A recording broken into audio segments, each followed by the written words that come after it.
Hello students, आज मैं आप सभी को कक्षा 10 हिंदी यूपी बोर्ड के काव्य को पढ़ाऊंगी। काव्य पाठ का नाम है बिहारी लाल।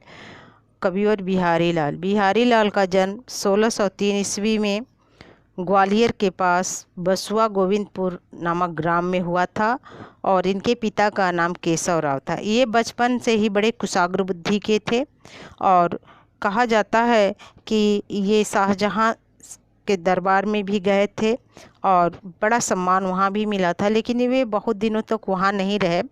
युवावस्था में ये अपने ससुराल मथुरा में आ गए और उसके बाद ये जयपुर के महाराजा जय सिंह के यहाँ गए। वहाँ पे महाराजा जय सिंह जो अपनी नवविवाहित रानी के प्रेम में वशीभूत होकर के राज्य दरबार में नहीं आ रहे थे, तो ये और जिससे सारा राज्य चौपट हो गया था, इससे बड़े दुखी हुए और एक दोहा इन्होंने लिख करके जो रनिवास में मालिन जाती थी उसको दे दिया था। वो दोहा है, नहीं पराग नहीं मधुर मधु, नहीं विकास यही काल, अली कली ही शोभधो आगे कौन हवाल। और वो मालिन जो है जैसे ही दोहा ले जाकर के राजा को दी और राजा उससे पढ़े और उस बड़े प्रभावित हुए और तुरंत राजा दरबार में आए और बिहारी को अपना राज्य कवि बना लिए। वे उनके आश्रम में रहते थे। ऐसा कहा जाता है कि बिहारी को कोई भी संतान नहीं थी और ये अपने भांजे श्रीपति मिश्र को रखे हुए थे। ऐसा भी कहा जाता है कि राजा जय सिंह ने इनको एक राज्य का राजा भी बना दिया था और इनकी मृत्यु 1663 ईस्वी में हुई थी। ये मुक्तक छंद के रचनाकार हैं और इन्होंने एक ही रचना की है बिहारी सतसई, जिसमें 719 दोहों का संग्रह है। ये मात्र एक छोटे से दोहा छंद में इन्होंने रचना किया है। उसके बारे में कहा जाता है, इनके दोहों के बारे में, कि सतसैया के दोहरे जियो नावी के तीर, देखन में छोटन लगे घाव करे गंभीर। ये राधा कृष्ण के भक्त थे और अभी जो मैं आपको पढ़ाने जा रही हूँ वो बहुत ही सुंदर है, भक्ति का है। तो इसमें राधा रानी का वंदना किया गया है और ये ब्रजभाषा के कवि थे। कवि कह रहा है कि मेरी भव बाधा हरो राधा नागरी सोय। कवि कह रहा है कि मेरी भव बाधा हरो हे राधा रूपी, मेरी भव बाधा हरो हे राधा नागरी सोय। राधा रूपी चतुर नागरी, स्त्री, चतुर स्त्री को कहा जाता है नागरी। तो राधा रूपी चतुर नागरी स्त्री मेरी क्या करे, सांसारिक बाधाओं को दूर करे। जातन की झाई परे, जिसके छाई पड़ने से श्याम हरित द्वितीयो, श्याम जो हैं काले रंग के, सांवले रंग के, श्याम हरे रंग के दिखाई पड़ने लगते। अर्थात राधा रानी का रंग गोरा है और कृष्ण का रंग सांवला है। नीला और पीला एक में मिला दिया जाता है तो हरा रंग हो जाता है। तो उसी का इसमें वर्णन कवि कर रहा है कि मेरे सांसारिक दुखों को आप दूर करें। कौन? कृष्ण के जो प्रिय राधा रानी हैं वे। आगे देखिए, बहुत सुंदर है कि मोर मुकुट की चंद्र कनु, यो राजत नंद नंद, मनुष्य शेखर की अकस की शेखर सतचंद। बहुत सुंदर है। कवि कह रहा है कि मोर मुकुट की चंद्र कनु, यो राजत नंद नंद। कवि कह रहा है कि जो कृष्ण अपने मस्तक पे मोर के मुकुट धारण किए हैं, उसमें के आकार का किरीट चित्र बने हुए हैं, वो राजत नंदनन, नंद के नंदन के मस्तक पे अत्यधिक सुशोभित हो रहा है। मनुष्य शेखर की एकस की शेखर सचंद, ऐसा प्रतीत हो रहा है, कवि कह रहा है कि जैसे उसे शंकर के मस्तक पर सुशोभित चंद्रमा से तुलना करके ऐसा प्रतीत हो रहा है जैसे मानो शंकर जी से स्पर्धा करने के लिए ही उन्होंने क्या किया है, सैकड़ों चंद्रमाओं को अपने मस्तक पे धारण कर लिया है। क्योंकि भगवान शंकर के मस्तक पे चंद्रमा विराजते हैं, तो ऐसा प्रतीत हो रहा है कि जैसे शंकर जी से स्पर्धा करने के लिए कृष्ण ने सैकड़ों चंद्रमा को धारण कर लिया। आगे देखिए, सोहत ओढ़े पीतपट श्याम सलोने गात, मनो नील मन शैल पर आतप पर्यो प्रभात। बहुत सुंदर है।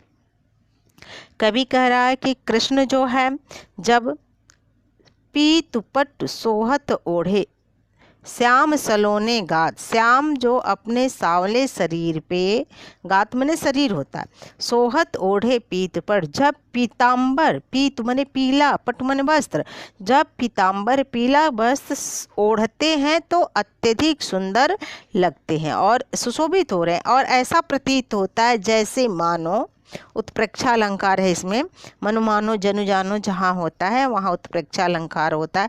तो यहाँ कवि कह रहे हैं कि मनो नीलमणि शैल पर, ऐसा प्रतीत होता है जैसे मानो नीलमणि पर्वत पर आतप पर्यो प्रभात, प्रातः काल के सूर्य की पीली पीली किरणें आकर के पड़ रही हो, ऐसा प्रतीत हो रहा है। अर्थात इसमें नीलमणि शैल का आरोप, श्याम कृष्ण के शरीर में नीलमणि शैल का आरोप किया गया है और पीताम्बर में सूर्य की किरणों का आरोप किया गया है। आगे देखिए, बहुत सुंदर है। अधर धरत हरि के परत, ओठ दीठ पट ज्योति, हरित बांस की बांसुरी इंद्र धनुष रंग होत। कवि इसमें कह रहा है कि अधर धरत हरि के परत, जब श्री कृष्ण अपने अधर पर क्या करते हैं, बाण को धारण करते हैं, तो ओठ, उसके ऊपर क्या होता है, होंठ, डीठ नेत्र, पट, पट मने वस्त्र, पीताम्बर, और उस पे जो ज्योति उनके नेत्रों की पड़ती है, तो हरित बांस की बांसुरी, और वो हरे रंग की बांसुरी इंद्र धनुष रंग हो, तो वे इंद्र धनुष के समान हो जाते। अर्थात होठ, ओठ की लालिमा, डीठ श्वेत निगाह, पीताम्बर पीला, और ज्योति प्रकाश जो है, और हरे रंग की बांसुरी 7 रंगों में परिवर्तित हो जाती है। आगे देखिए, बहुत सुंदर है कि या अनुरागी चित्त की गति समुझे नहीं को, ज्यो ज्यो बूढ़े श्याम रंग त्यों त्यों उज्ज्वल हो। कह रहा कवि कि या अनुरागी चित्त की, अनुराग से भरे हुए मन की, चित्त मने मन की, गति समझे नहीं को, गति को समझना कठिन है। ज्यो ज्यो बूढ़े श्यामरम, क्योंकि इसकी गति क्या होती है, बहुत विचित्र होती है। यह ज्यो ज्यो बूढ़े श्याम रंग, यह प्रेमी मन जितना ही काले रंग, श्याम रंग, काले रंग के श्री कृष्ण में डूबता जाता है, तो उज्ज्वल हो, उतना ही यह मन पवित्र और उज्ज्वल अर्थात निष्कलंक होता जाता है। आगे देखिए, बहुत सुंदर है। कवि कह रहा है कि तो लघु या मन सदन में हरि आवे की बाट, बिकट झटे जो लघु निपट खुटे न कपट कपाट। बहुत सुंदर है। कवि इसमें कह रहा है कि कपट त्यागने पर ही मन में ईश्वर का आगमन हो सकता है। तो उसी को कह रहा है कि तो लघु या मन सदन में, जब तक दृढ़ता से बंद हुए कपट रूपी किवाड़ सदा सदा के लिए नहीं खुल जाते, तब तक इस मन रूपी घर में हरि आवे की बाट, भगवान किस रास्ते से आएंगे। तात्पर्य यह है कि जब तक किवाड़ नहीं खुलते तब तक कोई भीतर नहीं आ सकता। बिकट जटे जो लकट खुले न कपट कपाट, मन का कपट हटे तभी तो उसमें ईश्वर प्रवेश करेंगे। अर्थात जब तक हमारे मन रूपी घर में कपट रूपी दरवाजे लगे रहेंगे तो प्रेम की उत्पत्ति नहीं हो सकती, भक्ति की उत्पत्ति नहीं हो सकती। और जब हमारा मन निष्कलंक हो जाता है तभी हमारे अंदर प्रेम की उत्पत्ति होती है, और प्रेम की उत्पत्ति होती है तो ईश्वर का वास होता है। आगे देखिए, बहुत सुंदर है। जगत जनायो जिह सकलु सो हरि जान्यो ना, ज्यो आखिन सब देखी आँखी न देखी जाए। कवि कह रहा है कि जगत जनायो जी सकलु, ईश्वर के बारे में वर्णन कर रहा है कि जिस ईश्वर ने तुम्हें संपूर्ण सकलु, जगत, जगत माने संसार, सकलु माने संपूर्ण, जिसने संपूर्ण संसार को आपका ज्ञान कराया आपको, सो हरि जाने ना, आप उसी हरि को नहीं जानते, नहीं जान पाए। जो आँखें उन सम देखिए, कह रहे कभी कि यह तो बात वैसे ही है जैसे कि जिन आँखों से हम सब कुछ देख लेते हैं, आँख ही न देखी जाए, पर अपनी उस आँखों को अपनी ही आँखों से हम नहीं देख पाते। अर्थात जो जिससे हम सब कुछ देखते हैं उसको खुद नहीं देख पाते। ठीक उसी प्रकार ईश्वर जो हमें जानने योग्य बनाया, हम खुद उसी ईश्वर को नहीं जान पाते। आगे देखिए, बहुत सुंदर है। जप माला छापा तिलक सरे न एको काम, मन कांचे नाचे वृथा सांचे राचे नाम। कभी कह रहा है कि भक्ति के मार्ग में वाह आडंबरों जैसे लोक दिखावे क्या क्या है? जप करना, माला गले में धारण करना और तिलक, अपने माथे पे अनेक प्रकार के तिलक लगाना। सरे न एको काम, इसमें से एक भी काम नहीं आता, अर्थात हमको पूर्णता की तरफ नहीं ले जाता। करे कि जब मन कांचे नाचे बिथा साचे राचे नाम, करे कि जब तक तुम्हारा मन कच्चा रहेगा तब तक व्यर्थ ही नाचते रहोगे। राम तो सभी तभी प्रसन्न होंगे जब तुम सच्चे मन से उनकी शरण में जाओगे। आगे देखिए, इसमें कवि नीति के बारे में कहा है। नीति के शब्द हैं, क्योंकि बिहारी जी बहुत बड़े नीतिकार भी थे और इसमें उनका मत है कि इस पहले में कि जहाँ दो राजाओं का राज्य हो जिस राज्य में, तो वहाँ की प्रजा सुखी नहीं हो सकती है। तो वही कह रहा है कवि कि दुसह दुराज प्रजान को क्यों न बड़े दुखदंड, अधिक अधेरो जग करत मिले मावस रविचंद। कह रहा है कि दुसह दुराज प्रजान को, दुसह दुराज मैंने दो राजाओं के राज्य की प्रजान को, प्रजाओं को दुसह दोहरा दुख क्यों न बढ़े, क्यों न बढ़े दुखदंड, क्यों न उनका दुख डबल हो, दुगुना हो जाए। क्यों? क्योंकि अधिक अधेरो जग करत, क्योंकि संसार में अमावस्या की तिथि को मिलिमावस रवि, जब सूर्य रवि माने सूर्य, चंद्र माने चंद्रमा, सूर्य और चंद्रमा एक स्थिति में हो जाते हैं तो संसार में अत्यधिक अंधेरा छा जाता है। अर्थात कहने का मतलब है कि जहाँ जिस राज्य में दो प्रकार के राजाओं का राजा हो तो उनकी आज्ञा दो प्रजा को माननी पड़ती है और ऐसे राजाओं के लिए सुख सुविधाएं उनको जुटानी पड़ती है, तो इस प्रकार प्रजा को अत्यधिक कष्ट हो जाता है। आगे देखिए, नीति के ही दोहे हैं, बहुत सुंदर है कि बसे बुराई जा सुतन ताही को सन्मान, भलो भलो कही छोड़िए खोटे ग्रह जपुदान। कभी कह रहा है कि बसे बुराई जा सुतन, जिसके शरीर में बुराई बसती है, ताही को सम्मान, हम उसी को संसार में क्या करते हैं? सम्मान देते हैं, सम्मान होता है। और भलो भलो कहीं छाड़िए, भले को तो हम भला कह कर के छोड़ देते हैं। क्यों?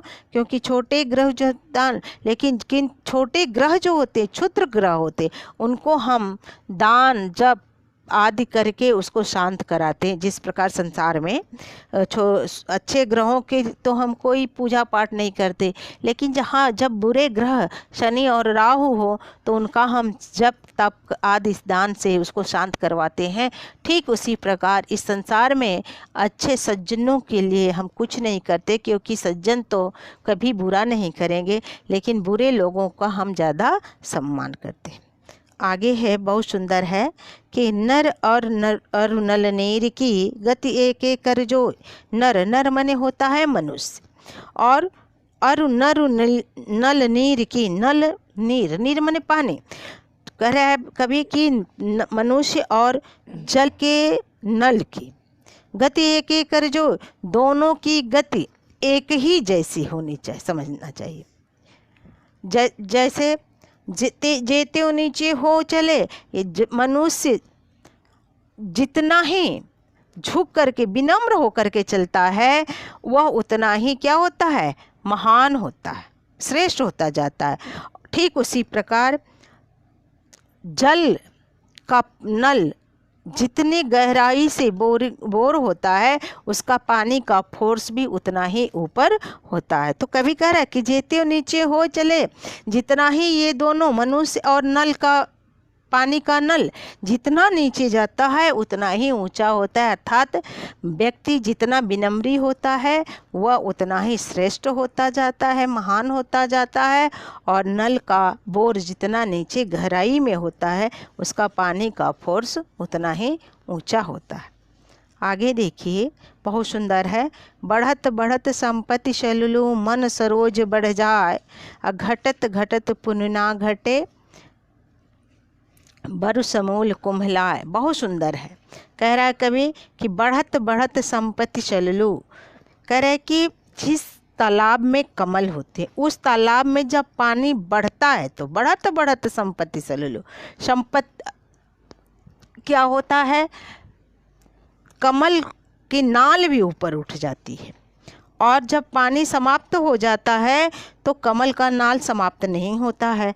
ठीक उसी प्रकार एक कवि कह रहा है कि बढ़त बढ़त संपत्ति सललू, बढ़ते बढ़ते संपत्ति रूपी जल के बढ़ते बढ़ते मन सरोज बढ़ जाए, मन रूपी कमल बढ़ता जाता है। अर्थात हमारी कामनाएं बढ़ती जाती है। घटत घटत फिर न घटे, बरु समूल कुमला, लेकिन जिस प्रकार जल घट जाता है तो कमल की नाल नहीं घटती, ठीक उसी प्रकार संपत्ति के समाप्त हो जाने पर हमारी कामनाएं इच्छाएं नहीं समाप्त होती है, चाहे हम भले ही समाप्त हो जाए।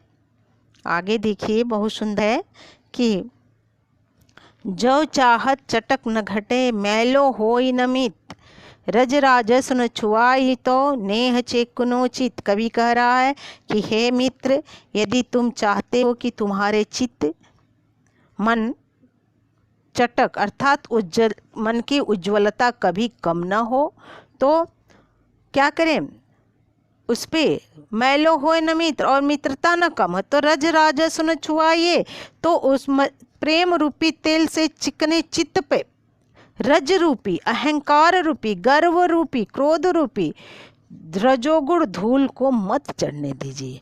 क्यों? क्योंकि नेह चिकनोचित, क्योंकि प्रेम क्या होता है, बड़ा चिकना होता है। यदि उस पर अहंकार गर्व रूपी धूल जम जाएगी तो वह मैला हो जाएगा, फिर उसमें प्रेम नहीं टिक सकता है। आगे देखो, बुरो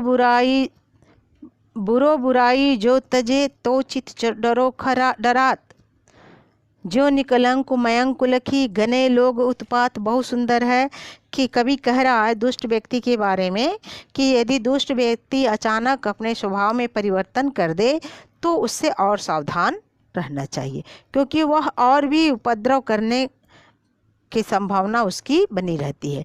तो कवि कह रहा है कि बुरो बुराई जो तजे, यदि दुष्ट व्यक्ति अचानक ही अपनी बुराई को छोड़ दे तो उससे भी क्या होता है, तो चित्त डरो खरात, तो उससे भी लोगों के मन में शंका बनी रहती है, अधिक डर बना रहता है। क्यों? कि ज्यों जैसे निष्कलंक चंद्रमा को देख करके घने लोग उत्पात, अपशगुनों की हम क्या करने लगते हैं, संभावना होने लगती है। क्योंकि शास्त्रों में कहा गया है कि चंद्रमा जब निष्कलंक रूप में उदित होने पर पृथ्वी पर क्या होता है, अनेक प्रकार की दुर्घटनाएं होने लगती है। आगे बहुत सुंदर है, स्वार्थ सुकृत न समुद्रता, देख विहंग विचार, बाज पर आए पानी पर तो पच्छिन्न मार। अभी मैं आप लोगों को बताई थी कि राजा जय सिंह के आश्रय कवि थे ये, तो यहाँ पे राजा जय सिंह के ही कार्य को इसमें कवि ने वर्णन किया है, क्योंकि उस राजा जय सिंह शाहजहाँ के समय के राजा थे और ये शाहजहाँ के अधीन थे। तो शाहजहाँ की तरफ से ये अपने भारतीय राजाओं पे आक्रमण करते थे, युद्ध करते थे और अपने ही जाति के राजाओं को मार डालते थे और इसका श्रेय क्रेडिट शाहजहाँ ले लेता था। तो राजा जय सिंह को संबोधित करते हुए कवि इसमें कह रहा है एक बाज पक्षी के माध्यम से। बाज जो है अपने ही जाति के छोटे पक्षियों को मार के खा जाता है, तो उसी का वर्णन है इसमें। कवि कह रहा है कि स्वार्थ सुकृत न समृथा, देख विचार, हे राजा जय सिंह रूपी बाज, इन पक्षियों को, विहंग, विहंग माने पक्षी, इन पक्षियों को देख करके देखो और इनको मारो नहीं। स्वार्थ सुकृत संप्रथा वृथा, क्योंकि तेरा स्वार्थ सिद्ध होता है, नहीं होता। इनको मारने से तुम्हारा स्वार्थ सिद्ध नहीं होता। सुकृत, और न ही यह सत्कर्म है, और श्रम वृथा, और ऐसा करने में तुम्हारा श्रम भी सार्थक नहीं होता, अर्थात तुम्हारा परिश्रम व्यर्थ होता। अतः हे बाज, राजा जय सिंह रूपी बाज, तू बाज पर आए पानी पर तू पक्षी न मान। तू भली प्रकार विचार कर कि इस प्रकार दूसरों के हाथों में पड़कर अपने साथी अन्य पक्षी रूपी राजाओं की हिंसा मत कर। ये बहुत सुंदर है और इसमें संपूर्ण काव्य में ब्रज भाषा का प्रयोग किया गया है। और शांत निचली वाले जो 15वां दोहा है, इसमें शांत रस का प्रयोग किया गया है, गुण प्रसाद है और दोहा छंद है। दोहा छंद तो कवि का प्रिय छंद है। यदि यह वीडियो अच्छा लगा तो सब्सक्राइब करना, लाइक करना, चैनल को ना भूलें। थैंक यू, धन्यवाद।